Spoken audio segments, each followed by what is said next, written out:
Astaghfirullah. Assalamualaikum warahmatullahi wabarakatuh.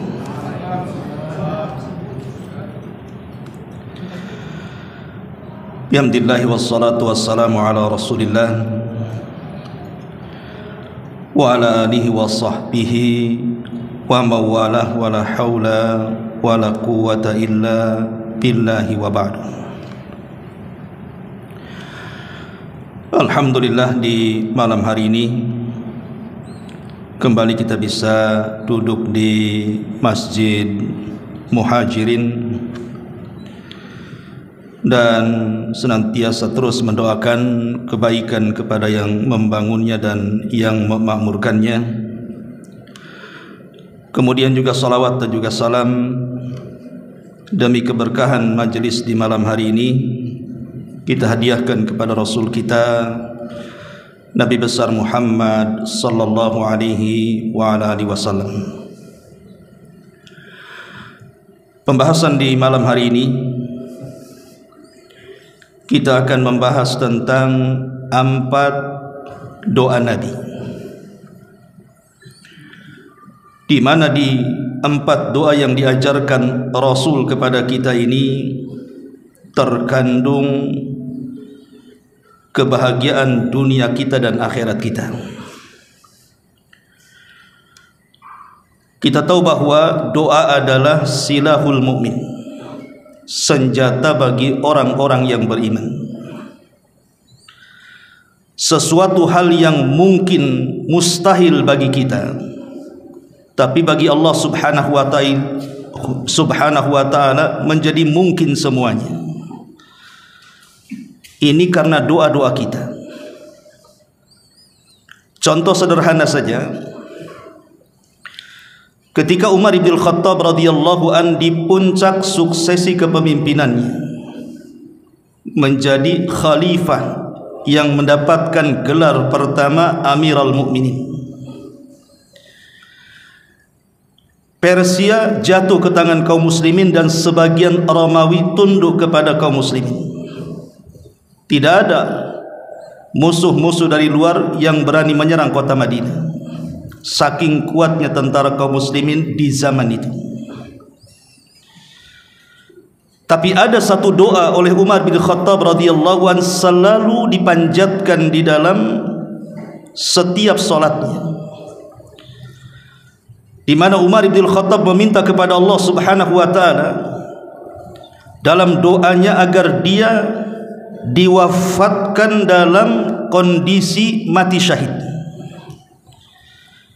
Dan yang kedua, meminta mati syahidnya di tempat hijrahnya Nabi sallallahu alaihi wasallam. Maksudnya mati syahid di kota Madinah. Secara logika mustahil.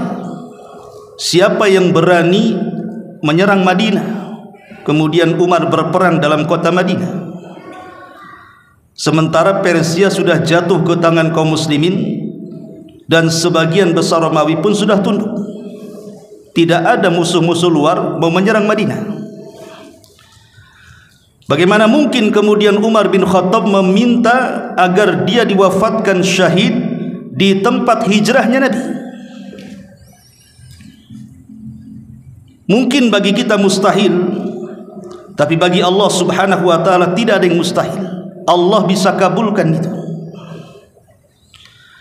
Satu hari seorang sahabat namanya Mughirah bin Syu'bah, orang yang sangat dekat dengan Rasul di masa Rasul hidup,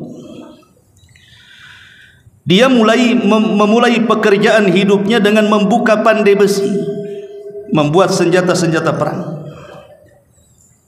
Tetapi dia tidak punya pekerja yang handal untuk membuat itu. Akhirnya mencari orang dari Persia.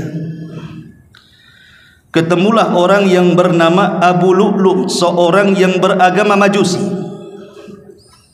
Dibawalah oleh Mughirah ke Madinah. Namun undang-undang di kota Madinah tidak boleh memasukkan orang kafir ke dalam kota.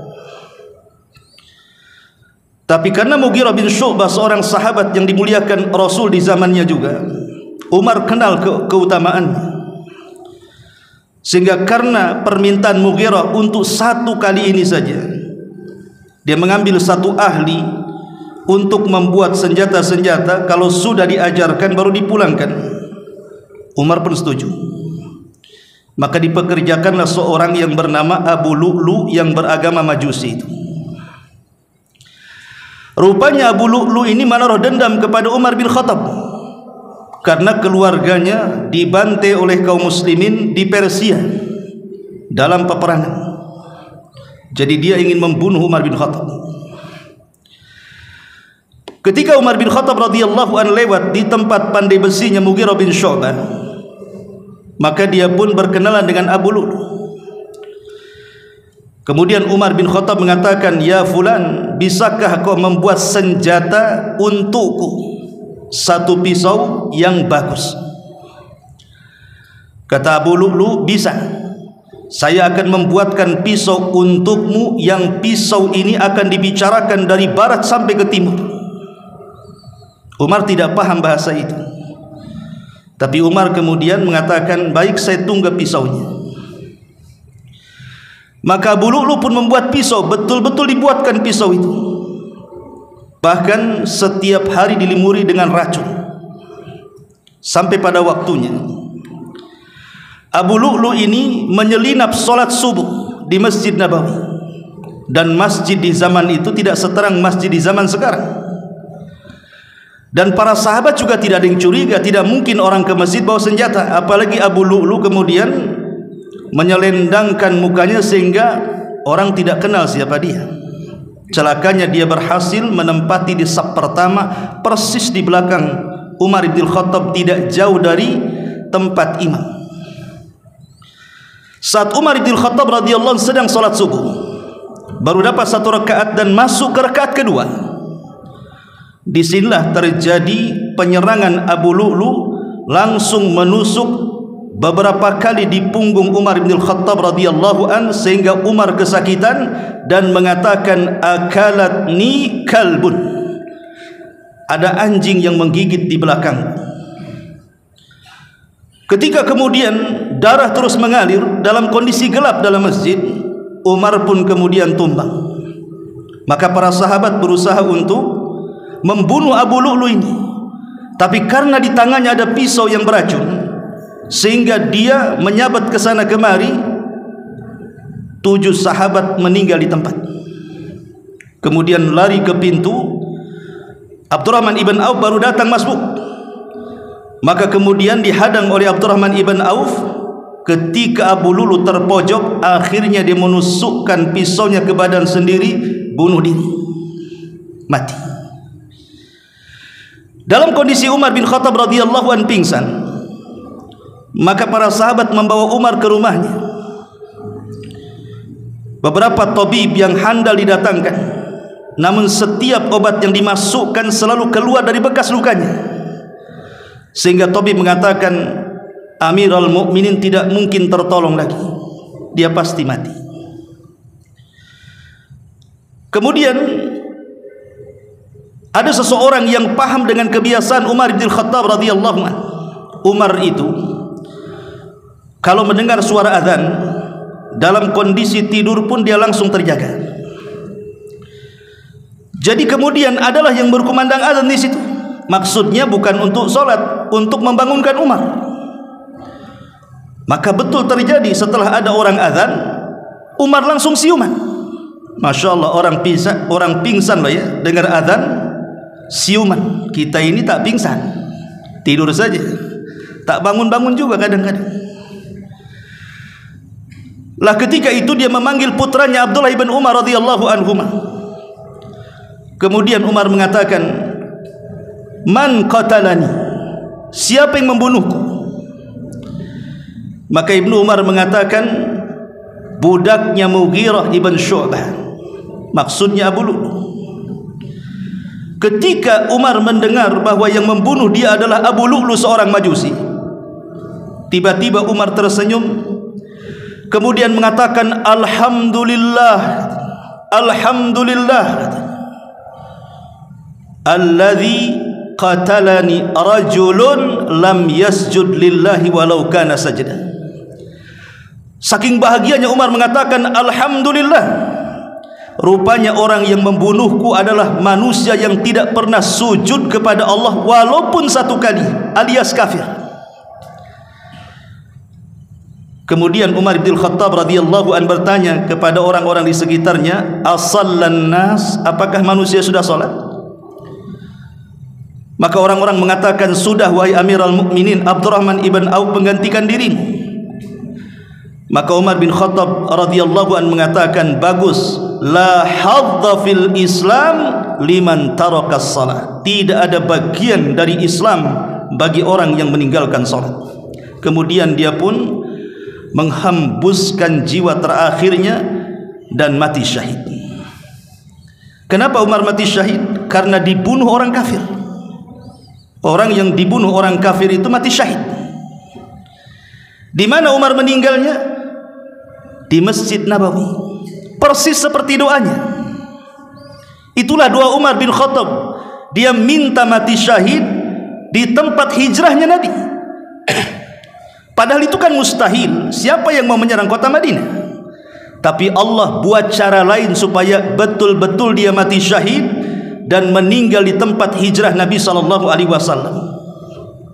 Berarti kita berdoa kepada Allah itu jangan menyangka Allah tidak sanggup untuk mengabulkannya.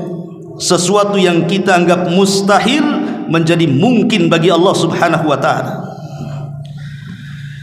Ma'asyiral muslimin yang dimuliakan Allah Azza wa Jalla, ini sebagai muqaddimah pembahasan kita bahwa doa adalah senjata bagi kita kaum muslimin. Tapi sayang, tidak ada yang tahu nilai sebuah doa kecuali para nabi dan orang-orang yang mengikuti mereka dengan baik. Sekalipun Al-Quran dan Sunnah sudah menjelaskan tentang keistimewaan doa, masih banyak orang-orang yang malas untuk berdoa. Buktinya setiap ada masalah, banyak di antara kita yang jarang mengeluh kepada Allah Azza wa Jalla, bangun di sepertiga malam tahajud kemudian menengadahkan tangan ke langit meminta ya Rabb ya Rabb. Tapi kebanyakan kalau ada masalah justru mengadu kepada makhluk, mengadu kepada manusia, bukan mengadu kepada Allah terlebih dahulu. Di sini ma'asyiral muslimin wal muslimat rahimakumullah, ada 4 doa rahasia di balik kebahagiaan dunia dan akhirat. Kita tahu bahwa kunci kebahagiaan itu dicari semua orang. Anak kecil ingin bahagia, orang remaja ingin bahagia, orang dewasa ingin bahagia, kakek nenek ingin bahagia, laki-laki perempuan, mukmin kafir, yang hitam yang putih, semua ingin bahagia. Saya kira tidak mau orang yang menginginkan hidup sengsara susah itu, tidak mau. Semua pasti ingin bahagia.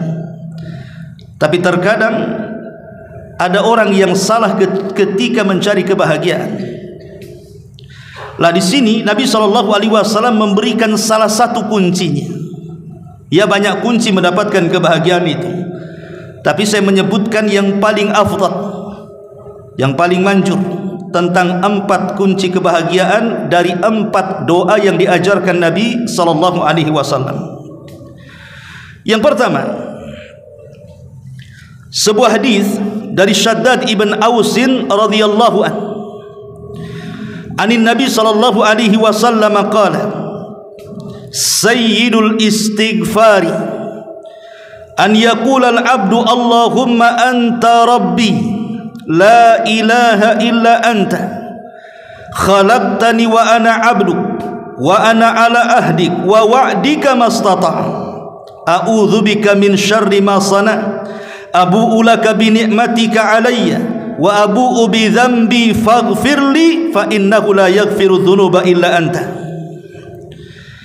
Kata Nabi sallallahu alaihi wasallam dari sahabat Shaddad ibn Aus radhiyallahu an, dari Nabi sallallahu alaihi wasallam,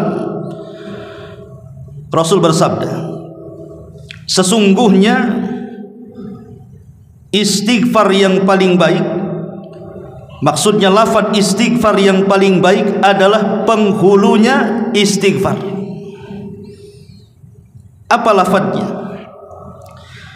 Allahumma anta rabbi, ya Allah, Engkau adalah Rabbku.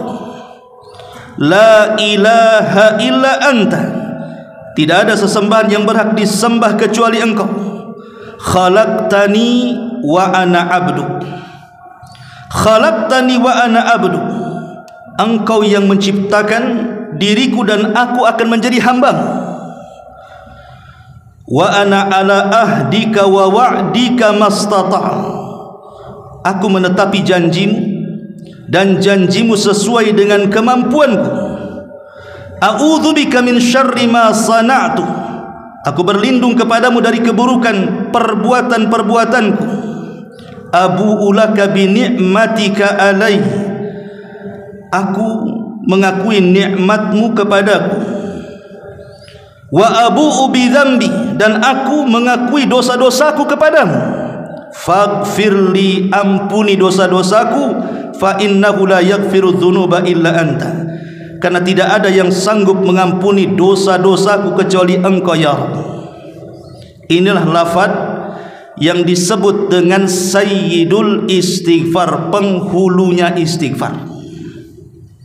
Kalau astagfirullah atau astaghfirullahaladzim wa atubu ilaih ini biasa, tapi lafaz ini disebut penghulunya istighfar. Sebaik-baik lafaz ketika kita istighfar, meminta ampun akan dosa-dosa kita. Lihat bagaimana keutamaannya. Nabi SAW mengatakan, man qalaha minan nahari mukinan biha, barang siapa yang mengucapkannya di siang hari dan dia yakin dengan lafaz itu, famata min yaumihi qabla an yumsi, dia mati sebelum sore hari, fahuwa min ahlil jannah, dipastikan dia menjadi penduduk surga. Wa man qalaha minal laili wa huwa muqinun biha, dan siapa yang mengucapkannya di malam hari dan dia yakin dengan lafaz itu, famata qabla an yusbih, meninggal sebelum pagi, fahuwa min ahlil jannah, maka dia dipastikan masuk ke dalam surga. Makanya ajarkan lafaz ini kepada anak-anak kita, terutama orang-orang tua kita yang sakit, yang kita tidak tahu apakah dia masih diberikan usia panjang atau tidak. Berikan lafaz ini kepada mereka, biar ini saja yang dibaca oleh mereka, supaya kalau Allah Subhanahu wa taala takdirkan dia mendawamkan lafaz ini, maka dia mati menjadi penduduk surga. Maknanya meninggal tanpa disisakan dosa-dosanya. Dan ini kebahagiaan yang pertama. Jadi kebahagiaan yang pertama adalah ketika dosa-dosa kita itu diampuni oleh Allah Subhanahu wa taala. Kebahagiaan mana lagi selain daripada dosa-dosa kita diampuni?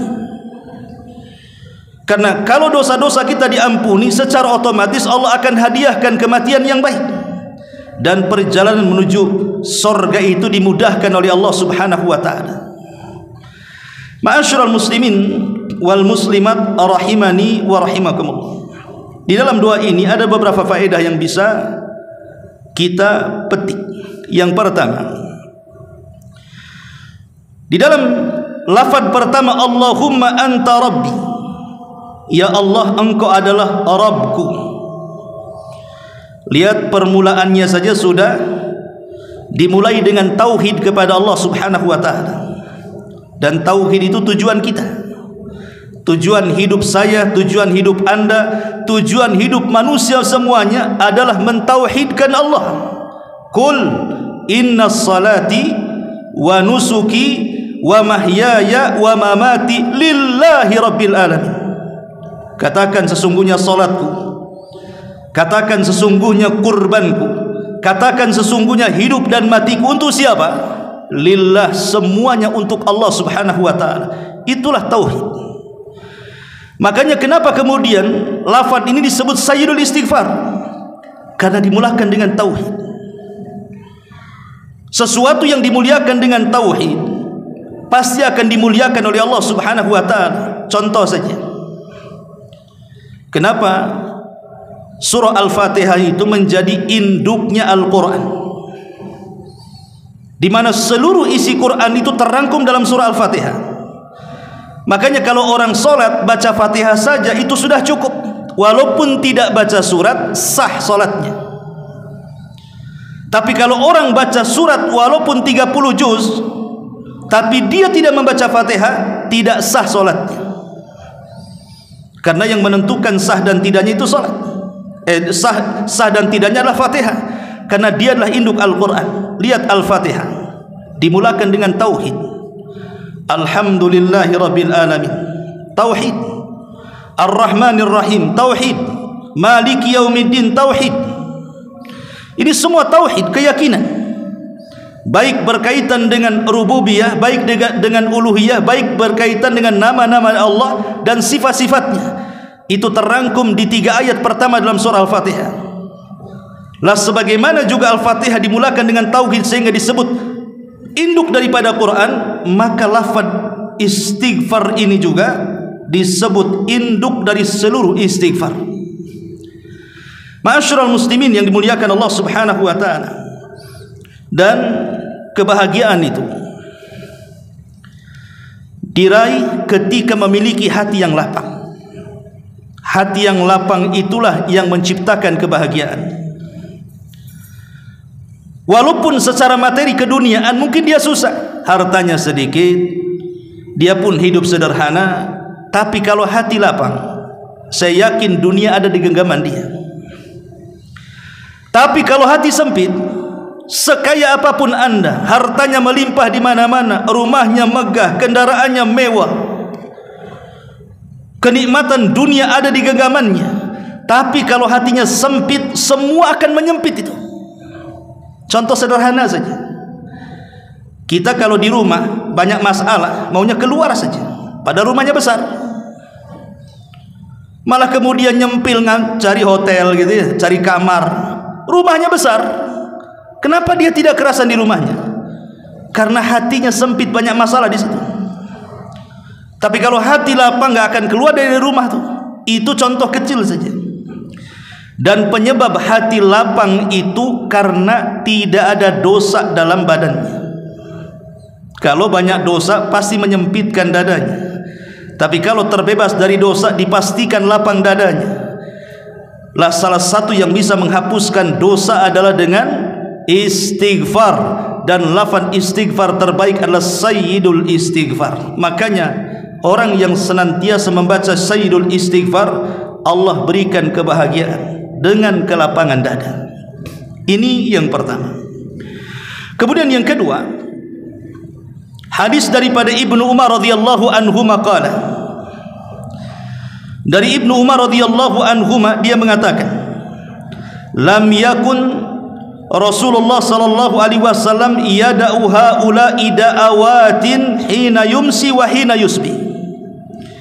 Rasul tidak pernah meninggalkan doa-doa ini saat memasuki waktu sore dan saat memasuki waktu pagi. Setiap hari Rasul baca doa ini, atau disebut dengan zikir pagi dan petang. Apa doanya yang diajarkan Rasul yang setiap hari Rasul baca pagi dan sore hari? Allahumma inni as'alukal afiyata fid dunya wal akhirah. Allahumma inni as'alukal afwa wal afiyata fid dini wad dunya wa ahli wa mali. Allahumma astur awrati wa amin rawati. Allahumma hfadni min baini yadayya wa min khalfi wa an yamini wa an shimali wa min fawqi wa a'udzu bi azamatika an aghtal min tahti. Kata Nabi SAW dalam doanya, ya Allah, aku memohon kepadamu keselamatan dunia dan akhirat. Ya Allah, aku memohon kepadamu ampunan dan keselamatan dalam agamaku, dalam duniaku, dalam keluargaku, dalam hartaku. Ya Allah, tutupilah auratku, berilah rasa aman terhadap ketakutanku.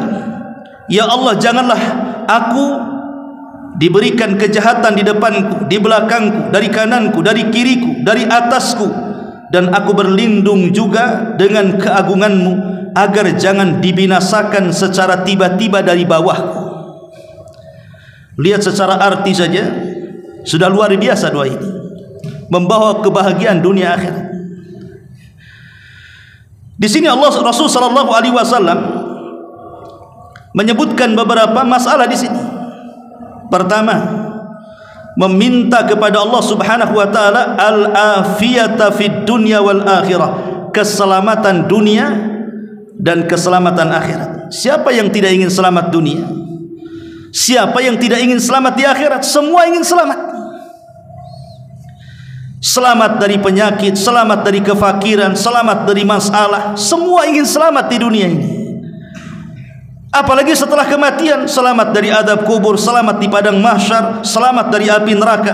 Siapa yang tidak ingin keselamatan? Kemudian kata Nabi SAW, Allahumma inni as'alukal afwa wal afiyah. Ya Allah, aku meminta kepadamu ampunan dan juga keselamatan.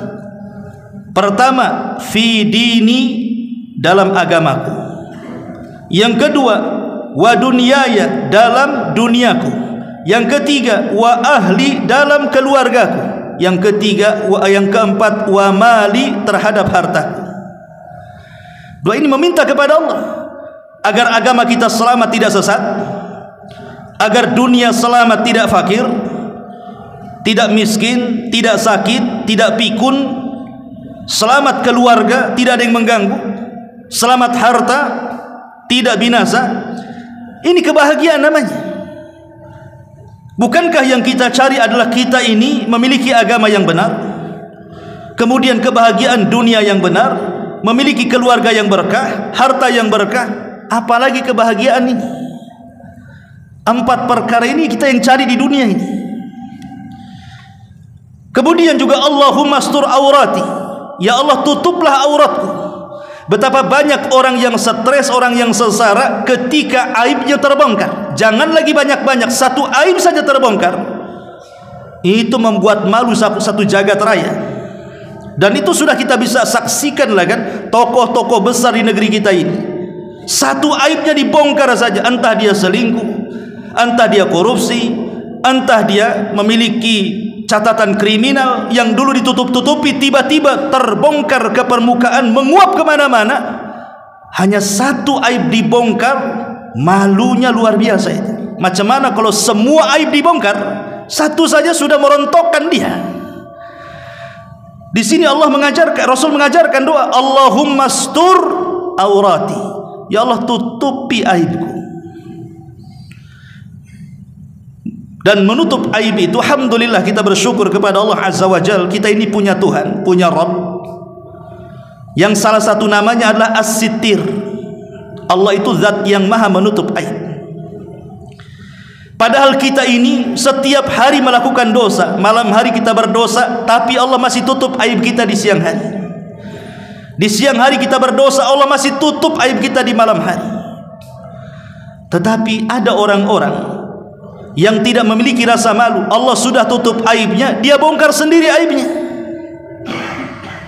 Makanya Nabi SAW mengatakan, nanti pada hari kiamat ada orang-orang yang datang kepada Allah membawa pahala sebesar gunung Tihamah. Besar gunung Tihamah, gunung terbesar kedua setelah Uhud, gunung Tihamah itu. Tapi ketika menghadap Allah, tiba-tiba pahala sebesar gunung itu dihancur leburkan oleh Allah tanpa sisa, dan Allah tidak menerimanya. Ketika orang ini mengatakan, ya Rabb, salah apa aku? Kenapa pahala ini kau hancurkan? Maka Allah Subhanahu wa taala memberitahu, sebagaimana sabda Nabi sallallahu alaihi wasallam, "Idza khalau bimaharimillahi intahakuha." Karena dia ketika bersendirian antara dia dengan Allah, di hadapannya ada kemaksiatan, dia langgar kemaksiatan itu, seolah-olah dia tidak tahu Allah tahu, seolah-olah dia tidak tahu Allah melihat, seolah-olah dia tidak tahu Allah mendengar. Salah. Allah melihat, Allah mendengar, Allah maha mengetahui. Allah sudah tahu kunci kita, dan kapanpun Allah mengungkap aib kita, bisa mudah bagi Allah Subhanahu wa ta'ala. Makanya kita meminta kepada Allah agar ditutupi aib-aib kita.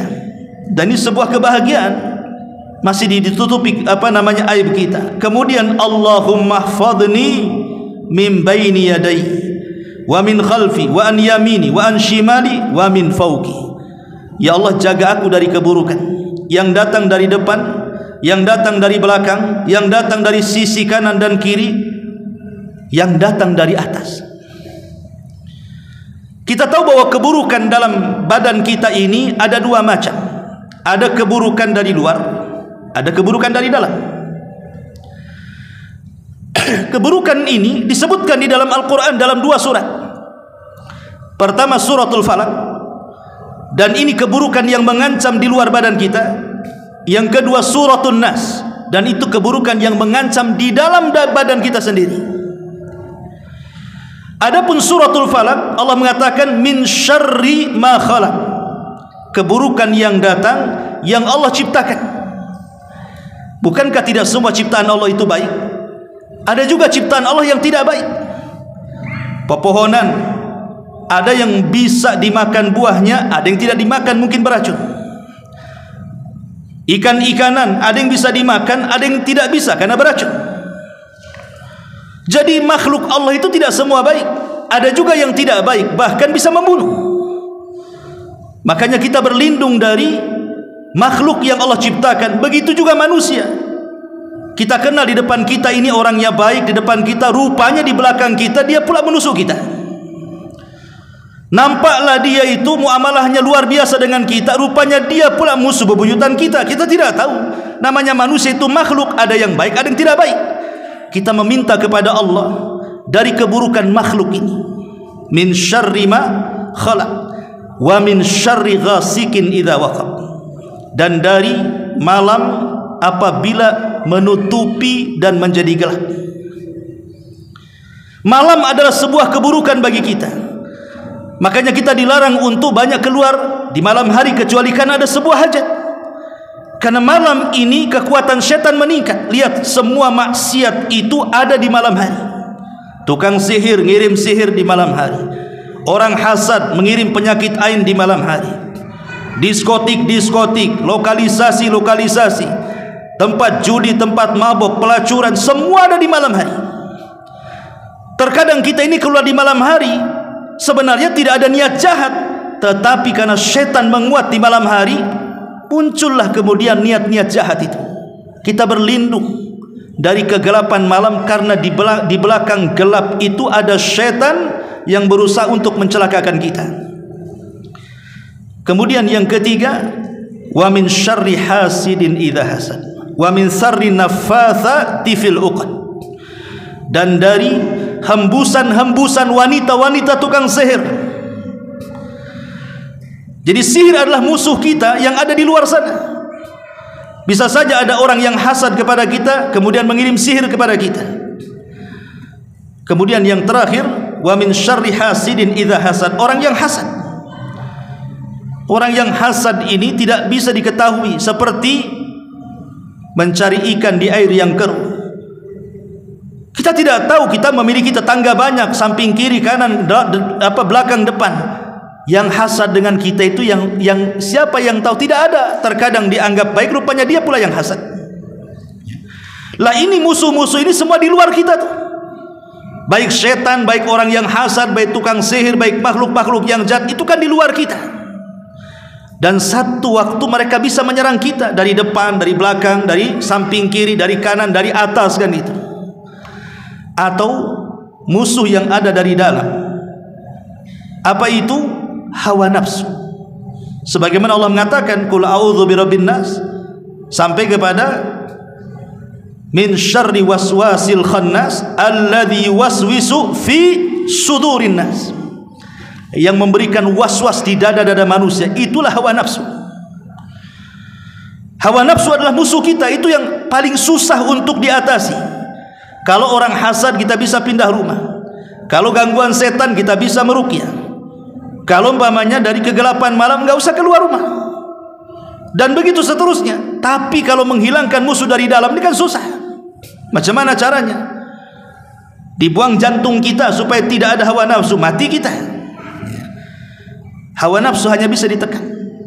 Makanya kemudian ditekankan di sini untuk berlindung dari semua arah, terutama yang terakhir. Rasul kemudian mengkhususkan, wa a'udzu bi 'azamatika an aghtal min tahti.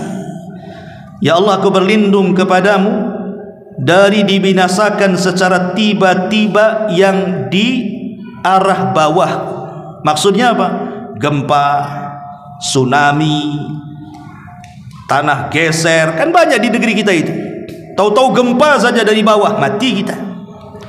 Gunung meletus, mati kita. Kena tsunami, mati semuanya. Lah, doa ini luar biasa, coba bayangkan. Bisa menghindarkan kita dari mara bahaya. Ini yang kedua. Kemudian yang ketiga, Nabi SAW mengatakan dari hadis Anas bin Malik radhiyallahu anhu, dia berkata, Nabi SAW bersabda kepada putrinya Fatimah radhiyallahu anha, kata Nabi, apa yang menghalangimu untuk mendengar wasiatku atau yang kuingatkan kepadamu setiap pagi dan petang, wahai Fatimah? Sebaiknya kau ucapkan doa ini.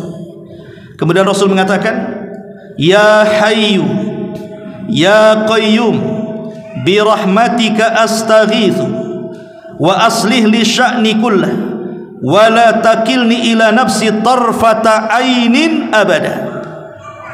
Ya Hayyu ya Qayyum bi rahmatika astaghitsu, wahai Rabb yang maha hidup, wahai Rabb yang maha berdiri sendiri, yang tidak butuh segala sesuatu kepadanya, dengan rahmatmu aku memohon pertolongan kepadamu. Aslih li sya'ni kulli, perbaikilah segala urusanku semuanya, selesaikan semua masalahku semuanya ya Rabb. Wala takilni ila nafsi tarfata ainin abada, dan janganlah engkau menghilang dari diriku walaupun sekejap mata selamanya. Lihat doa ini, walaupun pendek tapi kandungan maknanya luar biasa. Siapa di antara kita yang tidak ada masalah? Mustahil. Orang yang tidak ada masalah itu hanya ada di sinetron saja. Tapi dalam kehidupan nyata setiap manusia punya masalah. Masalah kesehatan, mulai juga dia sakit parah, meringkuk di ranjang bertahun-tahun, duduk di kursi roda bertahun-tahun, kadang-kadang koma tidak mati-mati berbulan-bulan.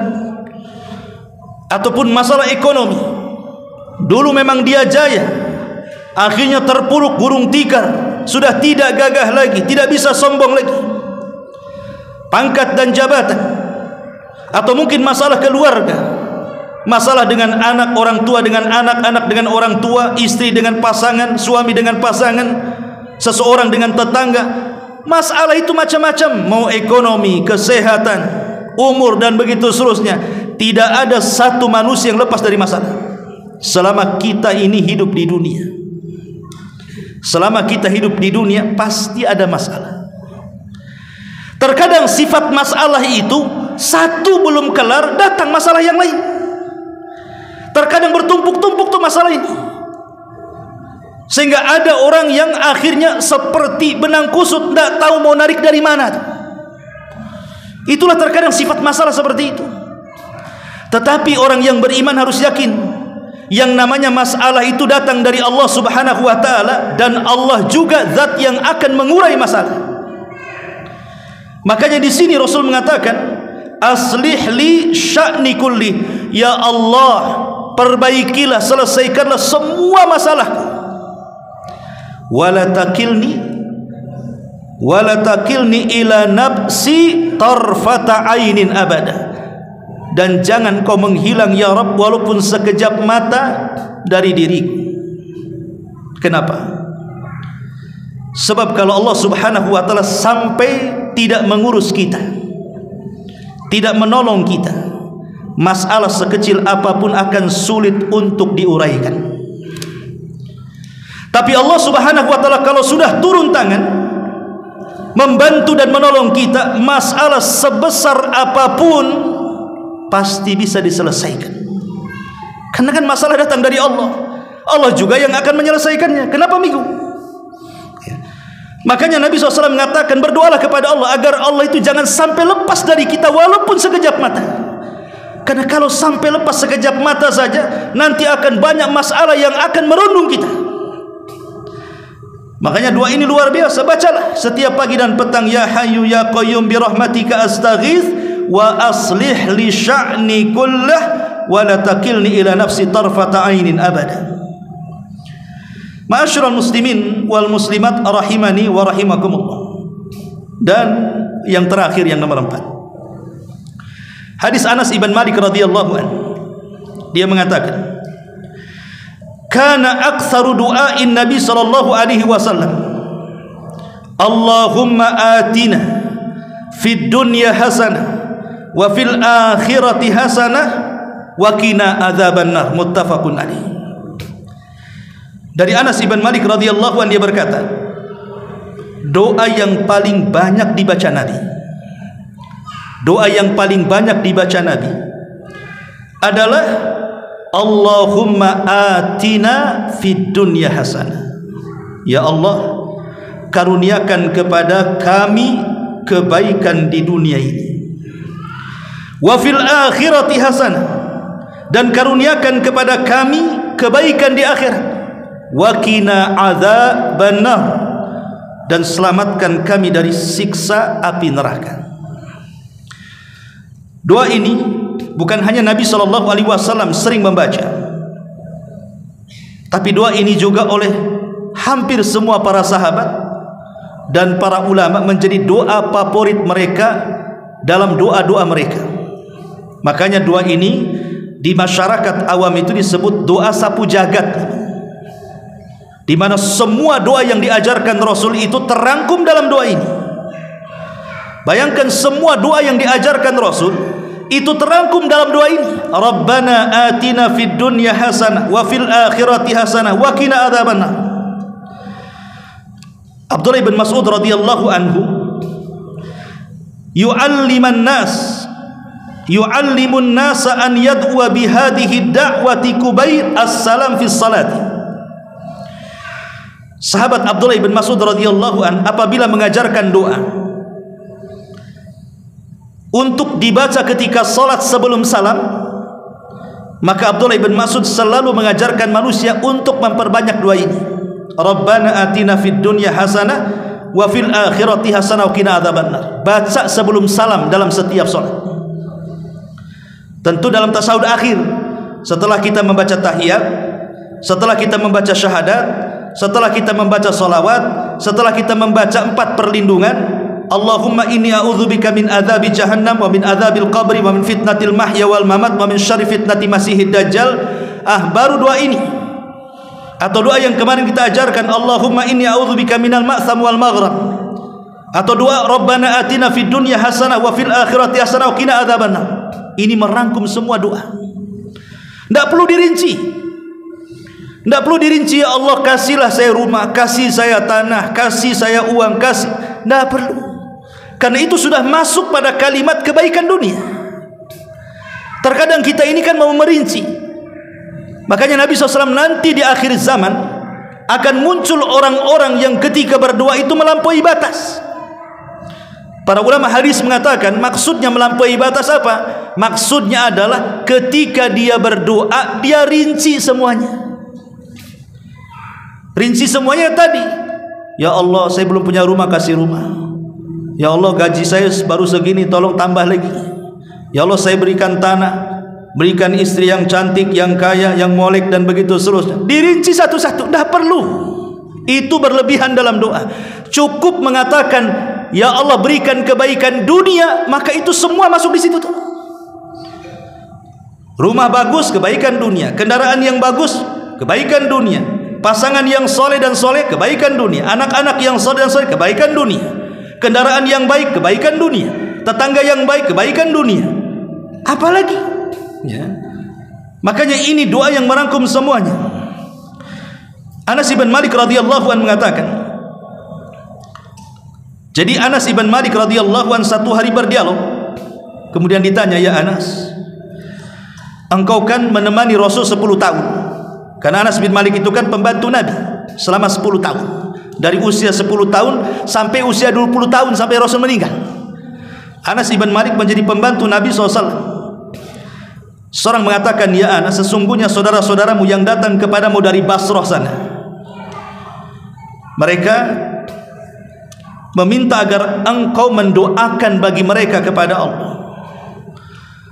Maka kemudian Anas ibn Malik radhiyallahu anhu mengatakan, baik, saya akan doakan mereka. Apa doanya Anas ibn Malik? Allahumma ighfir lana warhamna wa atina fid dunya hasanah wa fil akhirati hasanah wa qina adzabannar. Kata Anas bin Malik, ya Allah, ampuni kami dan mereka, rahmati kami dan mereka, berikan kepada kami kebaikan dunia dan mereka, berikan kepada kami kebaikan akhirat dan mereka, dan jauhkan kami dan mereka dari azab yang sangat pedih. Lihat para sahabat ketika meminta agar didoakan, doa seperti ini. Jadi kalau seandainya antum ini dimanapun berada, tiba-tiba ada mungkin saudara kita yang minta doa, ujuk-ujuk minta doa sama kita, tolonglah doakan saya, tolong doakan saya. Kan sering mungkin ya, ada sebagian orang yang datang kita minta doa tuh. Maka bacalah doa Anas bin Malik. Semoga Allah berikan kebaikan di dunia untukmu, semoga Allah berikan kebaikan akhirat untukmu, semoga engkau dijauhkan dari api neraka. Itu doa yang paling baik. Ajarkan seperti itu. Kalau tidak bisa bahasa Arabnya, pakai Indonesianya kan gitu. Sama saja, Allah Maha tahu.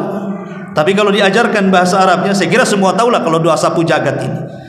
Sampai ada lagunya pula doa ini. Intinya bahwa doa ini luar biasa. Apa faedah doa ini? Ma'asyiral muslimin yang dimuliakan Allah Subhanahu wa taala.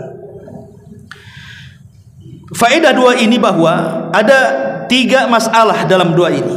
Pertama, minta kebaikan dunia, dan ini di dunia. Yang kedua, minta kebaikan akhirat, artinya setelah kematian. Dan yang ketiga, minta supaya dijauhkan dari azab neraka, artinya setelah kematian. Berarti di sini 1/3 minta dunia, 2/3 minta akhirat. Karena yang satu dunia, yang 2 akhirat. Berarti kalau kita berdoa kepada Allah Subhanahu wa taala, jangan melulu dunia saja. Cukuplah 1/3 doa kita dunia, 2/3 itu akhirat. Karena tujuan kita ini jangan dikalahkan dengan dunia. Dunia ini akan meninggalkan kita atau kita meninggalkan dunia. Dunia ini tidak fana, tapi akhirat itu yang fana. Terkadang kita ini mengejar satu tetes yang ada di ujung jarum, sementara lautan yang tak bertepi kita tinggalkan. Ketika Nabi SAW mengatakan, kalau seandainya satu dunia manusia berkumpul di satu lapangan, mulai dari yang awal, maksudnya dari Adam, sampai yang terakhir mendapatkan trompet sangkakala Israfil, dibangkitkan semuanya. Berapa itu jumlahnya tuh? Dikumpulkan di satu lapangan, kata Nabi. Ditambah dengan seluruh jinnya, mulai dari jin yang pertama sampai jin yang terakhir. Satu lapangan dengan seluruh manusia. Kemudian mereka meminta kepada Allah sesuai dengan permintaan mereka masing-masing. Maka Allah sanggup memberikan permintaan mereka seperti jarum yang dicelupkan ke lautan, kemudian diangkat. Lihat di ujung jarum itu, itulah tetesannya. Hanya satu tetes itulah cukup untuk memberikan semua permintaan manusia dan jinnya. Sementara kekayaan Allah itu seluas lautan tak bertepi.